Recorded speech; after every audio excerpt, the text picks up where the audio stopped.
Que signifie vraiment parler à une femme et dominer son esprit?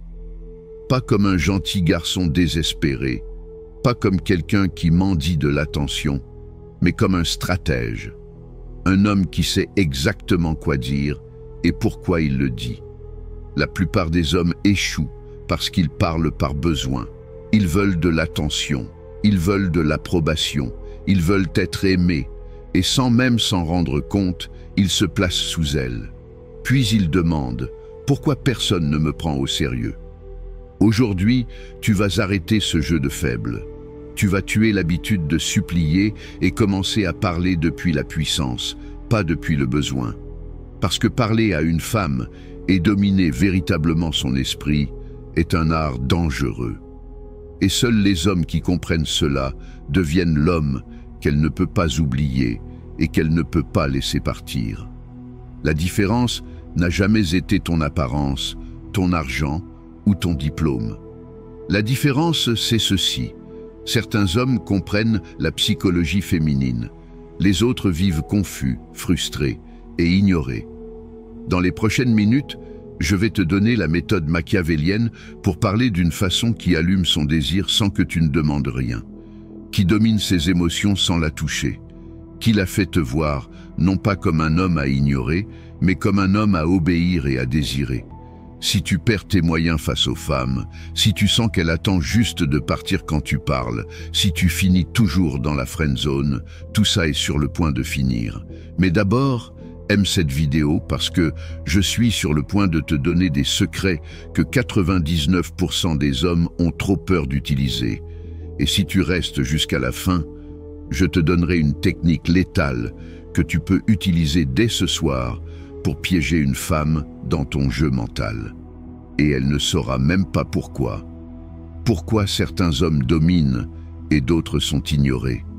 Ce n'est pas l'apparence, ce n'est pas la chance, ce n'est pas l'argent. C'est ça. L'homme qui domine une conversation est celui qui n'a pas besoin de son approbation. Quand tu parles à une femme, tu n'échanges pas juste des mots, tu échanges du pouvoir. Dans les 5 premières secondes, elle n'écoute pas tes mots. Elle lit ton énergie. Si tu es peu sûr de toi, elle le sent. Si tu es anxieux, elle le voit. Si tu essaies d'impressionner, elle le sait. Et au moment où elle sent que tu te bats pour son attention, tu as déjà perdu. L'homme qui détient le pouvoir ne supplie jamais pour être aimé. Il n'essaie pas d'être drôle. Il ne joue pas un rôle. Et il ne cherche pas sa réaction. Il parle simplement comme un homme dont la vérité suffit. Et ça, c'est magnétique. Pourquoi la plupart des hommes tuent le désir? La plupart des hommes détruisent l'attraction avant même qu'elle commence. Pas parce qu'ils sont de mauvais hommes, mais parce qu'ils parlent depuis la soumission. Leurs mots, leur ton, leur énergie crient tout la même chose. S'il te plaît, aime-moi. S'il te plaît, trouve-moi intéressant. S'il te plaît, ne me rejette pas.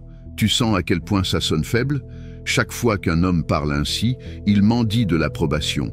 Il demande la permission d'exister dans son monde. Et la vérité est brutale. Si tu dois convaincre une femme de voir ta valeur, tu es déjà en dessous d'elle. Et un homme qui est en dessous d'elle n'éveillera jamais son désir. Le désir ne vit pas dans le confort. Les femmes ne tombent pas amoureuses des hommes qu'elles peuvent totalement contrôler. Elles peuvent aimer un gentil garçon. Elles peuvent apprécier ses efforts. Elles peuvent le remercier pour son attention. Mais le désir, le genre qui l'a fait penser à toi la nuit, ne vient pas du confort ou de la sympathie. Il vient de la tension, de la curiosité, de cette sensation qu'elle ne peut pas complètement te prédire. Parce que l'ego d'une femme scanne toujours une chose.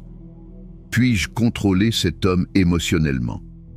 Si la réponse est oui, le désir meurt instantanément. Les hommes qui tuent le désir. La plupart des hommes entrent dans une interaction déjà vaincue. Ils la complimentent à l'excès avant qu'elle ne le mérite. Ils sont d'accord avec tout ce qu'elle dit pour éviter la tension. Ils rient de leurs propres blagues nerveuses en espérant qu'elle approuve. Et au fond d'elle, elle le ressent. Il a plus besoin de moi que moi de lui. La seconde où elle sent qu'elle a un contrôle total sur tes émotions, son attirance s'éteint. Pas parce qu'elle est cruelle, mais parce que ses instincts sont câblés ainsi. Une femme ne peut pas désirer un homme qu'elle comprend entièrement. Elle ne peut pas courir après un homme qu'elle possède déjà. L'homme qui réveille le désir. Le désir prend vie quand une femme rencontre un homme différent. Un homme qui ne filtre pas ses mots pour lui plaire, qui agit selon sa propre logique, pas selon ses attentes, qui n'est pas impressionné par sa beauté. Cet homme n'a pas besoin d'être grossier, il n'a pas besoin d'être arrogant, il existe simplement dans son propre cadre.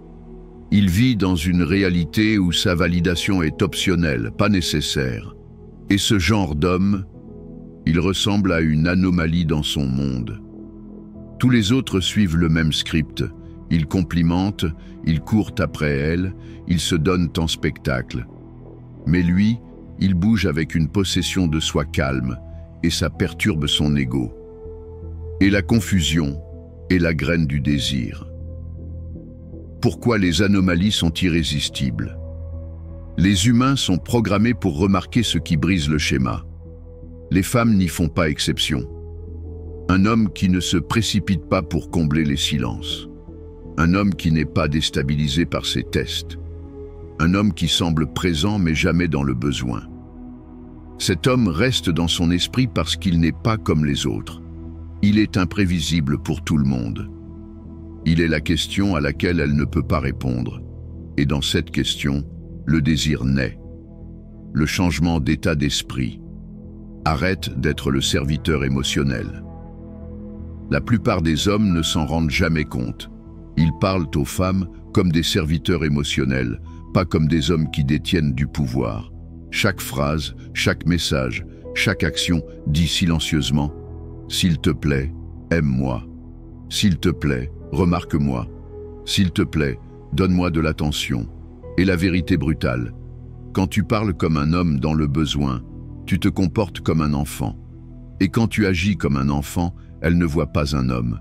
Elle voit un frère, elle voit un ami, elle voit un thérapeute, elle voit un ours en peluche émotionnel à qui elle peut tout raconter, mais qu'elle ne désirera jamais. Parce que le désir ne vit pas là où vit le confort. Si elle peut te prédire, te contrôler ou t'utiliser comme soutien émotionnel, elle ne te désirera jamais. Ce que la plupart des hommes deviennent sans le savoir. La plupart des hommes tombent dans ce piège. Ils écoutent tous ses problèmes. Ils envoient des pavés pour essayer de réparer sa mauvaise journée. Ils recherchent une validation en étant trop gentils et trop conciliants. Et ensuite, ils se demandent « Pourquoi ne me voit-elle jamais comme plus qu'un ami ?» La réponse est simple. Elle ne désire pas ce qu'elle possède. Si tu te donnes émotionnellement, si tu deviens sa petite zone de confort, elle t'appréciera, mais ne te poursuivra jamais. Le passage de serviteur à présence. Si tu veux dominer son esprit, tu dois cesser d'être l'homme qui vit pour son approbation. Tu deviens puissant au moment où sa beauté ne t'intimide plus, où son indifférence ne te déstabilise plus, où son attention n'est plus ta récompense. Quand sa beauté ne te rend plus nerveux, tu communiques silencieusement. J'ai déjà vu la beauté. Montre-moi plus que ça. Quand son froid ne déclenche plus de panique en toi, tu envoies ce message. Tes émotions ne contrôlent pas mon état. Je me dirige moi-même. Quand son attention ne te semble plus être un prix, tu rayonnes. C'est moi le prix. Mon monde n'a pas besoin de toi pour exister. C'est ça, l'état d'esprit machiavélien dans la séduction. Tu es calme, détaché, maître de toi. Que se passe-t-il quand tu changes? Au moment où tu cesses d'agir comme un serviteur émotionnel, quelque chose change en elle. Le jeu s'inverse. Elle commence à se demander pourquoi elle n'arrive pas à capturer totalement ton attention. Elle commence à te tester pour voir si tu es réel ou si tu fais semblant. Elle commence à courir après ta présence, car elle n'est plus gratuite. Soudain, elle travaille pour garder ton attention. Elle envoie le premier message. Elle essaie d'obtenir ta validation, au lieu de l'inverse.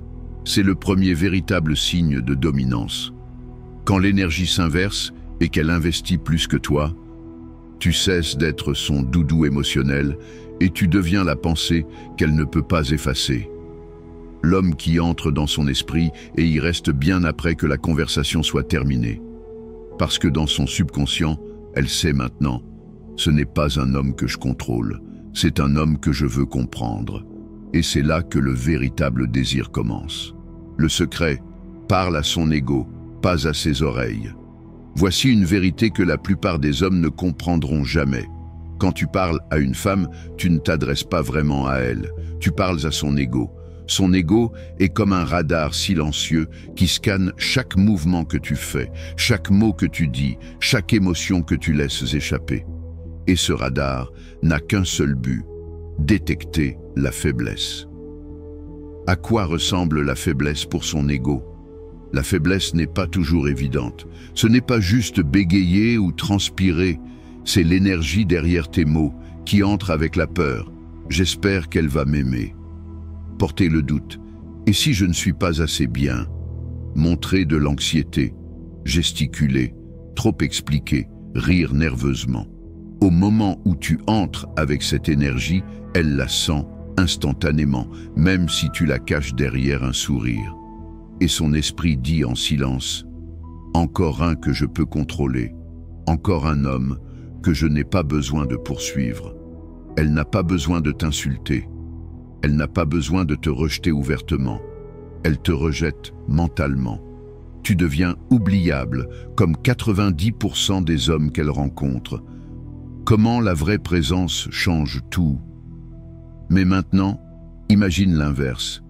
Tu entres avec du calme, pas de la tension. Tu parles avec clarté, pas avec de longues explications. Tu rayonnes d'une dominance intérieure, pas d'une arrogance bruyante. Et voici le secret. Tu fais tout cela, même si tu n'es ni grand, ni riche, ni beau comme une star de cinéma. Pourquoi ça marche? Parce que l'énergie parle plus fort que l'apparence. Quand ton énergie dit « Je suis suffisant, je n'ai pas besoin de ta validation », elle ressent quelque chose qu'elle ne peut pas expliquer. Elle ressent de la tension, elle ressent de la curiosité. Elle est attirée par toi et confuse à propos de toi. Pourquoi la confusion crée du désir? Les femmes ne sont pas attirées par ce qu'elles comprennent totalement. Elles sont attirées par ce qu'elles ne peuvent pas complètement contrôler. Si tu ne bronches pas quand elles te testent, si tu ne réagis pas à ces sautes d'humeur, si tu ne te précipites pas pour combler les silences avec des mots nerveux, alors elle ne peut pas te coller une étiquette. Tu n'es pas le gentil garçon, tu n'es pas le joueur, tu es quelque chose entre les deux, quelque chose qu'elle ne peut pas définir. Et cette confusion, elle nourrit son ego d'une manière qu'elle désire en secret. Son ego chuchote « Pourquoi je n'arrive pas à le cerner? Pourquoi ne réagit-il pas comme les autres? Pourquoi ai-je soudain envie de son attention ?» Et dans cette confusion, le désir naît, le pouvoir de la communication au niveau de l'ego. Quand tu parles à son ego, pas à ses oreilles, tu changes les règles. C'est elle qui cherche de la validation auprès de toi, et non l'inverse. C'est elle qui investit de l'énergie pour te comprendre. C'est elle qui commence à penser à toi quand tu n'es pas là, parce que son ego déteste les énigmes non résolues. Tes mots deviennent secondaires. Ton énergie, ton calme, ton contrôle, c'est ça qui domine l'interaction. Parce qu'un homme qui n'a pas besoin d'être aimé, un homme qui avance selon son propre rythme, cet homme est rare. Et ce qui est rare est irrésistible. Quand tu maîtrises ça, tu remarques quelque chose d'étrange. Tu parles moins, mais elle parle plus. Tu expliques moins, mais elle investit davantage. Tu pars, mais elle continue à penser à toi. Parce que l'homme qui parle à son ego n'a pas besoin de se battre pour de l'attention. Il devient l'attention. Comment parler? Le langage du désir. La plupart des hommes croient que parler à une femme, c'est une question de mots. Dire la bonne chose, avoir une bonne histoire, lui faire des compliments. Mais ce n'est pas comme ça que le désir fonctionne. Parler à une femme, ce n'est pas seulement ce qui sort de ta bouche. C'est une question de signaux, d'énergie, de ce que tu lui fais ressentir, sans jamais le dire directement. Le langage qu'elle ressent, pas celui qu'elle entend. Machiavelli avait compris une vérité brutale sur le pouvoir et l'attraction. Le langage le plus puissant n'est jamais direct, c'est celui qui oblige l'autre à interpréter. Pourquoi est-ce important avec les femmes? Parce que ce qu'elle doit interpréter, elle commence à le désirer. Quand elle doit réfléchir, se questionner ou imaginer tes intentions, son esprit devient impliqué. Et une fois que son esprit est impliqué, ses émotions suivent. Pourquoi des mots prévisibles tuent le désir? Si ton discours est prévisible et logique, elle va vite s'ennuyer. Tu es vraiment jolie. Elle l'a entendu 1000 fois. Je t'aime bien. Tu m'aimes bien? Zéro tension. Toutes les cartes sont sur la table. Trop t'expliquer, trop parler. Elle ne ressent aucun défi, aucun mystère. La plupart des hommes font ça parce qu'ils ont peur de perdre son attention. Alors, ils essaient de la maintenir avec un flot constant de mots. Mais le désir ne vit pas dans la logique. Il vit dans la tension, le mystère et l'imagination. Comment le mystère accroche son subconscient? Si ton énergie est calme, mystérieuse et contrôlée, elle ressent quelque chose qu'elle ne peut pas expliquer. Tu ne te précipites pas pour combler les silences. Tu ne réponds pas à chaque question immédiatement. Tu parles lentement, comme un homme qui possède l'instant. Ce calme réveille son ego. Son esprit commence à chuchoter. Pourquoi il n'essaie pas de m'impressionner? À quoi pense-t-il? Pourquoi j'ai l'impression qu'il pourrait partir à tout moment? Et cette incertitude est la graine du désir. La règle, tension, confort. Voici la règle du langage du désir. Donne-lui des questions, pas des réponses. Donne-lui de la tension, pas du confort. Pourquoi? Parce que les hommes désirent ce qu'ils voient. Mais les femmes désirent ce qu'elles imaginent. Quand tu lui donnes toutes les réponses, tous les compliments, toutes les assurances, son imagination s'éteint. Mais quand tu lui donnes un indice, un regard, une phrase à moitié finie, son esprit remplit les blancs. Et son imagination devient ton arme la plus puissante. Imagination, désir. Si elle t'imagine, elle est déjà émotionnellement impliquée. Si elle se demande ce que tu penses, ce que tu veux, ce que tu caches, elle est déjà investie. Parce que le moment où elle commence à penser à toi en ton absence, tu n'es plus simplement un homme dans son monde, tu es une présence dans son esprit. Et c'est ça, le langage du désir, la technique pour piéger son esprit. Voici comment tu déclenches l'obsession, étape par étape. 1. Sois une énigme, pas une réponse. Quand tu es trop clair, trop disponible, trop ouvert, elle n'a rien à découvrir. Mais quand tu es une énigme, son esprit commence à chercher les pièces manquantes. Et plus elle cherche, plus elle pense à toi. Et plus elle pense à toi, plus elle s'attache émotionnellement. 2. Parle lentement. Moins, c'est plus. La majorité des hommes parlent trop vite, trop fort et trop souvent. Parle lentement. Laisse le silence faire le travail. Un silence bien placé peut valoir plus que 1000 mots, car il lui laisse le temps de ressentir ta présence. Et un homme qui est à l'aise dans le silence, c'est un homme qui ne mendie pas d'attention. 3. Pose des questions ouvertes, puis laisse-la parler. Ne cherche pas à la divertir. Pose des questions qui stimulent son imagination, comme « Tu crois que les gens se rencontrent par hasard ou qu'il y a une raison derrière? Tu penses que le désir s'apprend ou que c'est instinctif? Puis tais-toi, regarde-la, écoute-la. Elle va vouloir te plaire avec sa réponse. Et sans même s'en rendre compte, elle commence à investir émotionnellement. 4. Contrôle ton regard. Ne la regarde pas comme un homme affamé. Regarde-la comme si tu la jaugeais, comme si tu n'étais pas encore convaincu. Ton regard doit lui dire « Je vois ta beauté, mais est-ce que tu mérites mon attention ?» Cette posture mentale est magnétique. Parce que la plupart des hommes font l'inverse. Et quand tu es différent, tu deviens inoubliable. 5. Ne comble pas tous les vides. Si elle dit quelque chose de banal, ne valide pas automatiquement. Si elle fait une blague moyenne, ne ris pas par réflexe. Laisse planer une légère tension. Fais-lui sentir qu'elle doit mériter ta réaction. Ce déséquilibre crée du désir. 6e, parle premier. Ne sois pas celui qui reste jusqu'à ce qu'elle s'ennuie. Sois celui qui part quand l'énergie est encore haute. Elle ne s'en souviendra pas parce que tu es resté longtemps. Elle s'en souviendra parce qu'elle n'a pas eu assez. Et ce manque devient une obsession silencieuse. En résumé, le langage du désir, ce n'est pas ce que tu dis. C'est ce que tu fais ressentir. Ce n'est pas dans les compliments, mais dans la tension non dite. Ce n'est pas dans la logique, mais dans le mystère.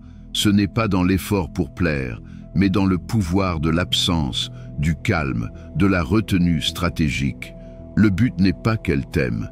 Le but, c'est qu'elle pense à toi-même quand tu n'es pas là, qu'elle essaie de te comprendre, qu'elle t'imagine, qu'elle s'investisse, jusqu'à ce qu'elle ne sache plus si c'est elle qui te désire ou son ego qui réclame ta validation. Et là, tu deviens une présence permanente dans son esprit. Si ce message t'a secoué, alors demande-toi, est-ce que tu veux plus de contenu qui dérange, qui casse les masques, qui frappe là où ça fait mal? Parce que ce genre de vérité brute ne survit pas tout seul. Ici, il n'y a pas de filtre, pas de compromis, juste des idées qui bousculent tes croyances pour que tu arrêtes de vivre endormi. Si tu veux que cette voix reste libre, si tu veux faire partie de ceux qui refusent le mensonge confortable, clique sur le lien dans la description. Mais tu peux aussi soutenir autrement, en partageant cette vidéo, en mettant un like, en t'abonnant. C'est simple mais puissant. Chaque clic, chaque partage, c'est un coup de marteau contre le mensonge. Un pas de plus vers une génération d'hommes lucides, forts et indomptables. Le confort ment. Ici, on ouvre les yeux. Rejoins le mouvement.